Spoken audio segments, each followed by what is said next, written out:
সম্মানিত ভিউয়ার্স, আসসালামু আলাইকুম। শীতের পক্ষ থেকে সবাইকে সম্বোধন করছি। আলহামদুলিল্লাহ। আমরা দেখতে পাচ্ছেন পাহাড়ি মুরগিগুলো আলহামদুলিল্লাহ যথেষ্ট সুস্থ সবল আছে। এখানে হচ্ছে ২টা মুরগি প্যারালাইসিস আছে। আমরা মোট কতটা বাচ্চা পেলাম? আমরা হচ্ছে মোট এখান থেকে ৩৯টা ডিম দিছিলাম। ৩৯টা ডিম থেকে হচ্ছে আমরা ৩১টা বাচ্চা পেয়েছি আলহামদুলিল্লাহ। তো এইখানে ম্যানুয়াল ইনকিউবেটরে যেহেতু আমরা ফুটিয়ে থাকি, ম্যানুয়াল ইনকিউবেটরে একটা ঝামেলা হচ্ছে বাচ্চাগুলো ফুটে বেরোতে পারে না। মানে এখানে অনেক করতে হয়, ঝামেলা পোহাতে হয়। তো সেজন্যই হচ্ছে আমরা আবার ইনকিউবেটরে না দিয়ে মুরগিতে দিয়েছিলাম। মুরগিগুলা কিভাবে বাচ্চা ফুটাচ্ছে বা কিভাবে আমরা দিছি এটা আপনাদেরকে দেখানোর চেষ্টা করব।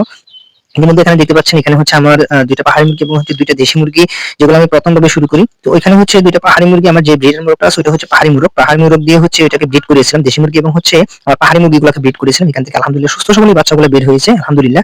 তো এখানে দেখতে পাচ্ছেন আমি বোর্ডিং করেছিলাম। এখানে হচ্ছে পেপারগুলো নষ্ট হয়ে গেছে, এগুলো চেঞ্জ করে দিতে হবে আজকে।